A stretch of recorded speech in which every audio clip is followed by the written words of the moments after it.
दिल्ली के विज्ञान भवन में शनिवार सुबह से ही काफी चहल पहल थी। मुद्दा पूरी तरह से राजनीति से जुड़ा था, लेकिन वहां मौजूद लोगों का राजनीति से दूर दूर तक कोई वास्ता नहीं था।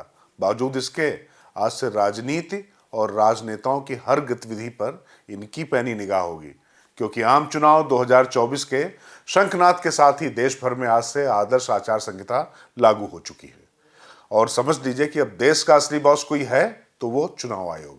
नमस्कार, मैं हूं राजकिशोर। बुलंदबाहर टीवी पर आज चुनाव आयोग की जो प्रेस वार्ता थी, उसके हाइलाइट्स थे, उन पर बात करना जरूरी है। आयोग ने अब तक तमाम चुनाव की घोषणा की होगी, लेकिन मैं दावे से कह रहा हूं कि 2024 चुनाव का जो अंदाज था घोषणा का, ऐसे खुशनुमा और शायराना अंदाज में हमने इससे पहले आज तक ऐसी कोई चुनावी घोषणा नहीं देखी। 48 घंटे पहले दो नवनियुक्त चुनाव आयुक्तों के साथ जब मुख्य चुनाव आयुक्त राजीव कुमार ने प्रेस कॉन्फ्रेंस शुरू की, तो चुनाव की जानकारी के बीच बीच में उनके शायराना अंदाज से जैसे उन्होंने क्षमा बांध दिया और करीब 1.5 घंटे की प्रेस कॉन्फ्रेंस को नीरस नहीं होने दिया। सोशल मीडिया के बारे में आप सबसे भी एक अपील है कि थोड़ा देख लें, मतलब जो आया उसको आगे नहीं करना चाहिए। इसमें एक बहुत बड़ा झूठ का बाजार भी है। मैं इसके बारे में सोच रहा था तो मैंने कुछ चंद लाइनें लिखी थी जो आपको बताना चाहता हूँ। झूठ के बाजार में रौनक तो बहुत है, गोया बुलबुले जैसी तुरंत ही फट जाती है। पकड़ भी लोगे तो क्या हासिल होगा सिवाय धोखे के। तो उसको थोड़ा रोक के देखें, समझ लें आगे बढ़ाने लायक है कि नहीं है, ना बढ़ाएं। 7 चरणों में होने वाला आम चुनाव 19 अप्रैल से लेकर 1 जून तक मतदान चलेगा इसमें, और 4 जून को नतीजे आएंगे। यानी 43 दिनों तक मतदान और फिर 3 दिन बाद 4 जून को नतीजे आएंगे। यानी कुल मिलाकर 46 दिनों की लंबी चुनावी प्रक्रिया। इस पर जरूर कुछ सवाल उठ रहे हैं। हालांकि ये चुनाव आयोग का विशेषाधिकार है, लेकिन तमाम क्षेत्रों में तकनीकी और साधन सम्मतता के बावजूद अगर इतनी लंबी चुनावी प्रक्रिया चलती है तो सवाल उठना लाजमी है, और तमाम राजनीतिक दल इस पर सवाल भी उठा रहे हैं।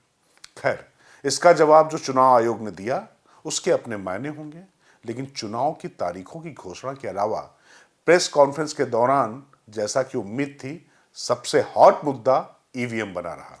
और वहां मौजूद पत्रकारों के पिटारे से जैसे ही ईवीएम निकला, राजीव कुमार मानो इसके लिए पूरी तरीके से तैयार थे, और उन्होंने ईवीएम को लेकर जो जवाब दिया और जैसे जवाब दिया वो काफी इंटरेस्टिंग था।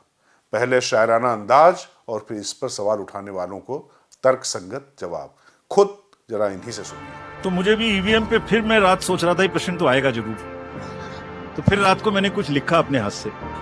अधूरी हसरतों का इल्जाम, अधूरी हसरतों का इल्जाम हर बार हम पर लगाना ठीक नहीं।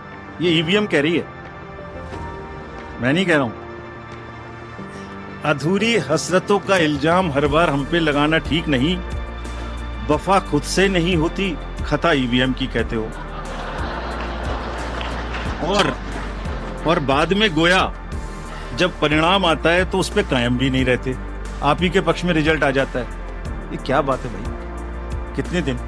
EVMs are 100% safe, 100% sure, we know now. वैसे देखा जाए तो ईवीएम का विरोध करना एक ऐसा खेल है जिसे सुनकर वो कहावत याद आ जाती है कि चित भी मेरी पट भी मेरी। यानी अपने फेवर में हो तो सही, नहीं तो फिर गलत। मतलब जीत गए तो लोकतंत्र की विजय, हार गए तो ईवीएम जीत गया। और यहाँ सबसे बड़ा सवाल यही है कि इसका लगातार विरोध वही पार्टी और लोग ज्यादातर कर रहे हैं जिनकी सरकार में इस ईवीएम का जन्म हुआ था।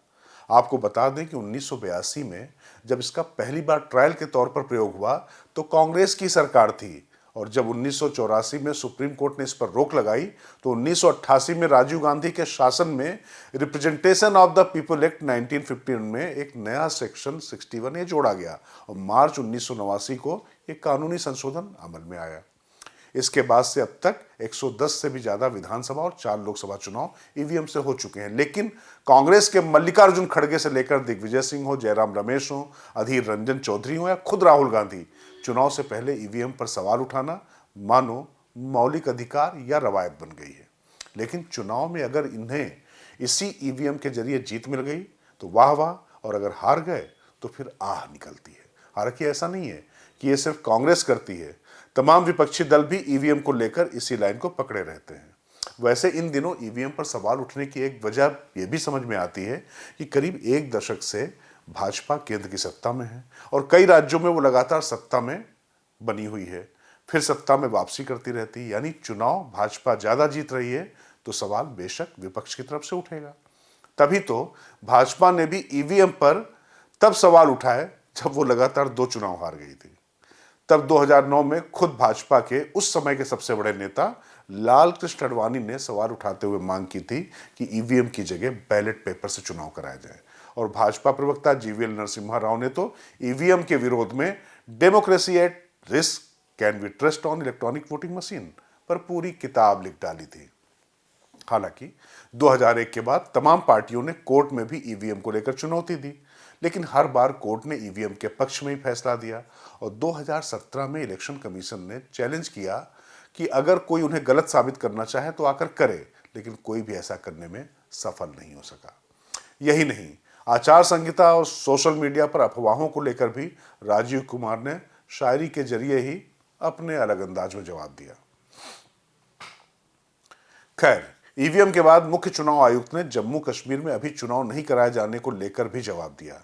इसके अलावा जब एक पत्रकार ने 543 के बजाय 544 सीटों पर चुनाव कराने को लेकर प्रश्न किया तो उसका जवाब देते हुए उन्होंने बताया कि मणिपुर में एक सीट पर 2 बार में चुनाव कराना पड़ता है, यानी कुल मिलाकर इस बार चुनाव की तारीखों की घोषणा के दौरान चुनाव आयोग का अंदाज तारीखी कहा जा सकता है।